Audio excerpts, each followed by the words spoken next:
नमस्कार and welcome once again. मैं हूं मनोज कुमार। आप देख रहे हैं रोजगार समाचार यूट्यूब चैनल। जी हाँ, रोजगार समाचार यूट्यूब चैनल के माध्यम से हम आपको रोजगार संबंधित अपडेट डेली बेसिस पर लेकर आते रहते हैं। आज की इस वीडियो में हम बात करेंगे Jharkhand staff selection commission, Jharkhand कर्मचारी चयन आयोग के द्वारा जारी किए गए पीजीटी के पदों के बारे में। पीजीटी टीसी 2022 रेगुलर और बैकलॉग वैकेंसी डायरेक्ट रिक्रूटमेंट के अंतर्गत ऑनलाइन आवेदन मांगे जा रहे हैं। स्नातकोत्तर प्रशिक्षित शिक्षक प्रतियोगिता परीक्षा 2022 के अंतर्गत टोटल पद हैं 3120। इस वीडियो के अंतर्गत हम बताएंगे important as limits, fees, qualifications, exam scheme, exam patterns, selection procedure और ऑनलाइन अप्लाई आपको किस तरह से करना है, ऑनलाइन फॉर्म कैसे भरने हैं, ए टू जेड पूरी जानकारी इस वीडियो में आपको देखने को मिलेगी। इसलिए वीडियो को अभी एक लाइक कर दें, अपने दोस्तों में ज़रूर शेयर करें। पहली बार हमारे चैनल पर आए हैं तो चैनल को अभी सब्सक्राइब कर लें रोज़गार से संबंधित अपडेट के लिए, जिससे आपको रोज़ाना लेटेस्ट रोज़गार अपडेट मिलते रहेंगे। चलिए शुरू करते हैं। तो अभी चलते हैं हम government of Jharkhand, Jharkhand staff selection commission, Jharkhand कर्मचारी चयन आयोग की वेबसाइट पर पहुंच चुके हैं। यहाँ आप नीचे की साइड में आएंगे व्हाट्स न्यू वाले ऑप्शंस पर। यहाँ देखेंगे एडवर्टाइजमेंट आपको दिखाई देंगे। Advertisement PGTCE 2022 regular vacancy browser दिया गया है उसका। एडवर्टाइजमेंट PGTCE 2022 बैकलॉग वैकेंसी और उसका यहाँ ब्राउसर आपको मिल जाएगा। तो यहाँ डिटेल में आप ब्रोशर या एडवर्टाइजमेंट देख सकते हैं। अभी जो विज्ञापन संख्या 14/2022 जो कि स्नातकोत्तर प्रशिक्षित शिक्षक प्रतियोगिता 2022 नियमित भर्ती यानी रेगुलर वैकेंसीज हैं झारखंड कर्मचारी चयन आयोग के द्वारा। इसके साथ ही जो दूसरा विज्ञापन है 15/2022, ये भी PGT TCE 2022 बैकलॉग वैकेंसी के लिए निकाला गया है। पूरी डिटेल में इस वीडियो के अंतर्गत आपको जानकारी दे रहे हैं, इसलिए वीडियो को अभी लाइक कर लें, अपने दोस्तों में ज़रूर शेयर कर दें, चैनल को अभी सब्सक्राइब कर लें और बेल आइकन को ज़रूर दबाएं। चलिए शुरू करते हैं। यहाँ हमने शॉर्ट में डिटेल तैयार की हुई है, उसको आपको बता देते हैं। Jharkhand staff selection commission JSSC PGT teacher recruitment PGT TCE 2022 advertisement यहाँ 14/15/2022। एप्लीकेशन ऑनलाइन शुरू होंगी इन पदों के लिए 25 अगस्त से लेकर 23 सितंबर 2022 तक मध्य रात्रि तक आप ऑनलाइन आवेदन कर सकते हैं और अपनी फ़ीस को सबमिट कर सकते हैं 25 सितंबर 2022 तक। साथ ही ऑनलाइन फ़ोटो और साइन अपलोड कर सकते हैं 27 सितंबर 2022 तक। आप अपने आवेदन में या एप्लीकेशन ऑनलाइन फॉर्म में 29 सितंबर से लेकर 1 अक्टूबर 2022 तक संशोधन कर सकते हैं या करेक्शन कर सकते हैं। तो ये महत्वपूर्ण डेट्स हैं इन पदों से संबंधित। 25 अगस्त से ऑनलाइन आवेदन शुरू हो जाएंगे। अगर आप भी एलिजिबिलिटी कंडीशंस को पूरा करते हैं तो 25 अगस्त से आप ऑनलाइन आवेदन कर सकते हैं। अब बात करेंगे एप्लीकेशन फ़ीस की। तो इन पदों के लिए जो एप्लीकेशन फ़ीस है, जनरल कैंडिडेट, OBC, EWS के लिए 100 रुपये फ़ीस है, जबकि SC ST कैंडिडेट्स के लिए 50 रुपये फ़ीस रखी गई है। फ़ीस का payment debit card, credit card, net banking के माध्यम से किया जा सकता है। अन्य किसी मोड में एप्लीकेशन फ़ीस का पेमेंट नहीं किया जाएगा। एज लिमिट इन पदों के लिए जो होगी 1 जनवरी 2022 के आधार पर कैलकुलेट की जाएगी। मिनिमम एज 21 साल, अधिकतम एज यहाँ पर 40 साल रखी गई है। अपर एज रिलैक्सेशन भी यहाँ पर दिया जाएगा Jharkhand SSC PGT TCE 2022 recruitment rule के अंतर्गत। टोटल पोस्ट जैसा कि पहले बता चुके हैं यहाँ 3120 हैं। और यहाँ पर झारखंड SSC PGT TCE 2022 के लिए जो एजुकेशन क्वालिफिकेशन एलिजिबिलिटी कंडीशंस हैं वो कुछ इस तरह से हैं। PGT टीचर जो रेगुलर पोस्ट हैं 4682 हैं। और यहाँ जो दोनों ही PGT टीचर बैकलॉग वैकेंसी हैं 4,000, माफ़ कीजिए 496। यहाँ एजुकेशनल जो क्वालिफिकेशन है, आवेदक के पास मास्टर डिग्री होनी चाहिए रिलेटेड सब्जेक्ट में, साथ ही बीएड भी उसके पास डिग्री होनी चाहिए, बीएड की डिग्री भी। सब्जेक्ट वाइज जो एलिजिबिलिटी डिटेल्स है, आप डिटेल में नोटिफिकेशन में जाकर देख सकते हैं। वहाँ आपको ज़्यादा जानकारी सब्जेक्ट वाइज जो होगी वो दी गई है। रिक्तियों का आप यहाँ देखेंगे, रिक्तियों का ये बैकलॉग वाला जो एडवर्टाइजमेंट हमने खोला हुआ है, बैकलॉग नियुक्ति या सीधी भर्ती, तो यहाँ स्नातकोत्तर प्रशिक्षित स्नातक की कैटेगरी वाइज आपको यहाँ पर डिटेल वैकेंसीज की दी गई है, एडवर्टाइजमेंट में आप देख सकते हैं कैटेगरी वाइज। साथ के साथ आपको सब्जेक्ट वाइज भी यहाँ पर जो टोटल वैकेंसी हैं वो मिल जाएंगी। अब यहाँ नीचे की साइड में आएंगे तो आपको न्यूनतम शैक्षणिक योग्यता आपको दी गई है, वेतनमान भी यहाँ पर दिया गया है। जिस भी वेतनमान या वेतन क्रम में इन पदों को एडवर्टाइज किया गया है, आप देखेंगे जो इन पदों का वेतनमान है पीजीटी के लिए, पे मैट्रिक्स लेवल 8 47,600 से 1,51,100 रुपये के अंतर्गत इन पदों को वेतनमान में जारी किया गया है।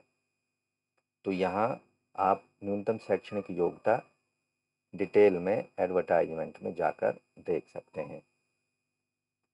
इसके साथ ही यहाँ पर जो प्रतियोगिता का स्तर है वो यहाँ आप देख पाएंगे। अनुभव से रिलेटेड यहाँ टर्म्स कंडीशन एडवर्टाइजमेंट में दी गई हैं, उन्हें आप पढ़ लें। आयु संबंधी जो डिटेल हैं वो भी यहाँ पर आपको दी गई हैं। अनारक्षित आर्थिक रूप से कमज़ोर वर्ग के लिए 40 साल, अत्यंत पिछड़ा वर्ग और पिछड़ा वर्ग पुरुष के लिए 42 साल है, महिला अनारक्षित के लिए 43 साल, अनुसूचित जाति पुरुष एवं महिला दोनों के लिए 45 साल तक कर सकते हैं आवेदन, अनुसूचित जनजाति पुरुष एवं महिला दोनों के लिए 45 साल तक आवेदन किया जा सकता है। तो यहाँ निशाक्तजन जो दिव्यांगजन या निशाक्तजन हैं या पीडब्ल्यूडी कैंडिडेट हैं उनके लिए यहाँ पर दिशा निर्देश दिए गए हैं, आप डिटेल में पढ़ लें। पात्रता की शर्तें यहाँ पर दी गई हैं। आरक्षण का दावा करने वाले स्थानीय निवास प्रमाण पत्र उनको लगाना होगा। इसके साथ ही यहाँ नीचे की साइड में एडवर्टाइजमेंट में आप जाते हैं तो आपको डिटेल में ऑनलाइन आवेदन को भरने से महत्वपूर्ण संबंधी दिशा निर्देश मिल जाते हैं, उन्हें आप अच्छे से फॉलो करना है ऑनलाइन आवेदन करते समय। ऑनलाइन आवेदन पत्र को सबमिट और भरना किस तरह से, ये पूरी डिटेल यहाँ पर आपको दी गई है। आवेदन की प्रविष्टियों में संशोधन की डेट दी गई है 29/9 से लेकर 1/10/2022 मध्य रात्रि तक। ऑनलाइन आवेदन पत्र में आप अभ्यर्थी का नाम, जन्मतिथि, ईमेल आईडी, मोबाइल संख्या को छोड़कर अन्य प्रविष्टियों में करेक्शन कर सकते हैं। इसके साथ ही आवेदन प्रक्रिया पूर्ण करने की जो विभिन्न तिथियां हैं वो यहाँ आपको दी गई हैं, जैसा कि हमने वीडियो के स्टार्टिंग में बता दिया है। परीक्षा शुल्क भुगतान करने की प्रक्रिया यहाँ पर दी गई है। पदों का विकल्प आपको अपनी शैक्षणिक योग्यता के अनुसार पदों का क्रम देने का विकल्प भी यहाँ पर आपको मिल जाएगा। परीक्षा का स्वरूप, अब बात करते हैं किस तरह की परीक्षा होगी। आयोग के द्वारा परीक्षा का जो स्वरूप होगा, आयोग द्वारा कंप्यूटर आधारित सीबीटी परीक्षा ली जाएगी। किसी विषय की परीक्षा यदि विभिन्न समूह में लिया जाता है तो अभ्यर्थी को प्राप्तांक का नॉर्मलाइजेशन किया जाएगा। नॉर्मलाइजेशन का सूत्र अलग से आयोग की वेबसाइट पर प्रकाशित है या प्रकाशित कर दिया जाएगा।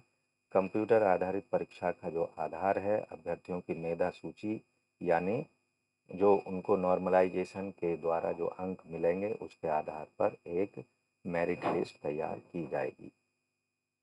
परीक्षा का जो स्वरूप होगा और पाठ्यक्रम जो होगा, परीक्षा एक चरण मुख्य परीक्षा में ली जाएगी। परीक्षा में सभी जो प्रश्न होंगे वस्तुनिष्ठ यानी बहुविकल्पीय होंगे। हर प्रश्न का 1 अंक होगा, और जबकि प्रश्न पत्र 1 में एक प्रश्न का 1 अंक दिया जाएगा, जबकि प्रश्न पत्र 2 में एक प्रश्न के 2 अंक निर्धारित होंगे। यानी अगर एक प्रश्न का आप उत्तर देते हैं प्रश्न पत्र नंबर 1 में तो आपको केवल 1 अंक दिया जाएगा। अगर प्रश्न पत्र 2 में एक प्रश्न का अंक उत्तर दिया जाता है तो 2 अंक प्रदान किए जाएंगे या उस प्रश्न के 2 अंक निर्धारित होंगे। मुख्य परीक्षा के जो विषय और पाठ्यक्रम होगा वो यहाँ मुख्य परीक्षा के लिए 2 प्रश्न पत्र होंगे। परीक्षा 2 पालियों में ली जाएगी। प्रत्येक प्रश्न पत्र की परीक्षा अवधि जो होगी 3 घंटे की होगी और प्रश्न पत्र 1 स्नातक स्तर के प्रश्न पूछे जाएंगे जो पहला प्रश्न पत्र होगा, और जो प्रश्न पत्र 2 होगा उसमें स्नातकोत्तर स्तरीय प्रश्न पूछे जाएंगे, यानी जो उसकी हार्डनेस होगी वो स्नातकोत्तर लेवल की होगी। पहला जो प्रश्न पत्र होगा सामान्य ज्ञान और सामान्य हिंदी भाषा की परीक्षा होगी, जिसके टोटल जो अंक होंगे 100 होंगे। प्रश्न पत्र 2 होगा जिस विषय में नियुक्ति के लिए आवेदन किया है परीक्षार्थी ने, उसकी परीक्षा ली जाएगी और इस प्रश्न पत्र के टोटल 300 अंक निर्धारित होंगे। प्रश्न पत्र 1 में सामान्य ज्ञान और सामान्य हिंदी भाषा की परीक्षा के अंतर्गत सामान्य ज्ञान पर आधारित प्रश्न पूछे जाएंगे, सामान्य विज्ञान पर आधारित प्रश्न पूछे जाएंगे, सामान्य गणित के प्रश्न होंगे जैसे अंकगणित, प्राथमिक बीजगणित, ज्यामिति, सामान्य त्रिकोणमिति, क्षेत्रमिति से संबंधित प्रश्न इस स्तर पर पूछे जाएंगे जो कि 10वीं कक्षा के स्तर के होंगे। जो एक अन्य सेक्शन होगा मानसिक क्षमता जांच का, इसमें जो शाब्दिक और गैर शाब्दिक दोनों प्रकार के प्रश्न पूछे जाने हैं। इसके साथ ही कंप्यूटर का जो मूलभूत फंडामेंटल नॉलेज है कंप्यूटर की, उससे संबंधित प्रश्न पूछे जाएंगे।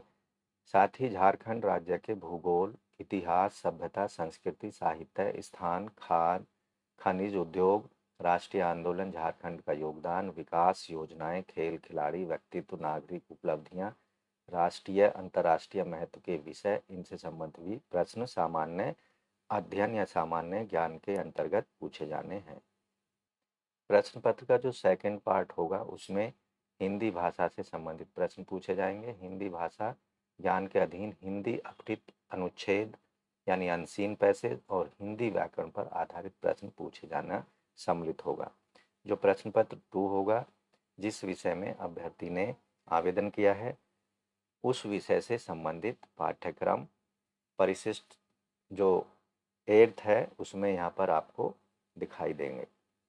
परिशिष्ट 13 में यहाँ दिखाई देंगे, ये उसमें आप डिटेल में देख सकते हैं। जो फाइनल मेरिट लिस्ट है या मेधा सूची है उसका निर्माण मुख्य परीक्षा के आधार पर किया जाएगा। यहाँ जो प्रश्न पत्र 1 होगा वो क्वालिफाइंग नेचर का होगा। इसमें मात्र 33% अंक प्राप्त करना अनिवार्य होगा। जिन अभ्यर्थियों के 33% अंक नहीं होंगे उनके प्रश्न पत्र 2 की उत्तर पुस्तिकाओं का मूल्यांकन या उन्हें चेक नहीं किया जाएगा। इसलिए प्रश्न पत्र 1 में स्नातक स्तर के जो प्रश्न पूछे जाएंगे उनमें सफल उम्मीदवारों को ही मुख्य परीक्षा के आधार पर आगे जाने का चांस मिल पाएगा। जैसा कि पहला ही बताया हमने, प्रश्न पत्र जो 2 होगा वो स्नातकोत्तर स्तर का होगा। प्रश्न पत्र 2 में जो प्राप्तांक प्राप्त होंगे उसके आधार पर मेधा सूची या मेरिट लिस्ट तैयार की जाएगी। प्रश्न पत्र 2 में कम से कम 50% अंक लाना अनिवार्य होगा, जबकि SC/ST कैंडिडेटों को 45% अंक लाना अनिवार्य होगा, तभी उनको मेधा सूची में जगह दी जाएगी। प्रश्न पत्र 1 एवं 2 जो होंगे वो दोनों ही वस्तुनिष्ठ या बहुविकल्पीय प्रकार के प्रश्न पत्र इसमें पूछे जाएंगे। अभ्यर्थियों के जो प्रमाण पत्र होंगे उनका भी सत्यापन किया जाएगा। जो अभ्यर्थी मेधा सूची में यानी मेन एग्जामिनेशन की फाइनल मेरिट में जगह बनाते हैं उनको डॉक्यूमेंट वेरिफिकेशन के लिए बुलाया जाएगा। तो दोस्तों अन्य जानकारियों के लिए आप डिटेल में विज्ञापन में जाकर जानकारी ले सकते हैं। वहाँ विस्तृत रूप में आपको इन पदों से संबंधित जानकारी मिल जाएगी। यहाँ विभिन्न जो डॉक्यूमेंट्स हैं या प्रमाण पत्र हैं उनका एक फॉर्मेट दिया गया है। आपको इन फॉर्मेट में अपने जो प्रमाण पत्र हैं जैसे non creamy layer, SC/ST, OBC, domicile, इन सब के यहाँ पर आपको फॉर्मेट दिए गए हैं, उन पर आप इन सर्टिफिकेट्स को या डॉक्यूमेंट्स को बनवा सकते हैं। तो दोस्तों आशा करते हैं ये जो डिटेल थी वीडियो में आपको अच्छे से समझ आ गई होगी, इसलिए वीडियो को एक लाइक कर दें, अपने दोस्तों में ज़रूर शेयर करें और पहली बार आप हमारे चैनल पर आए हैं तो चैनल को अभी सब्सक्राइब कर लें और बेल आइकन को ज़रूर दबाएं, जिससे आपके लेटेस्ट रोज़गार समाचार नहीं छूट पाएंगे और समय से आप ऑनलाइन पदों के लिए या विभिन्न सरकारी विभागों में आने वाली जॉब्स के लिए अप्लाई कर पाएंगे। धन्यवाद। आपका दिन शुभ हो।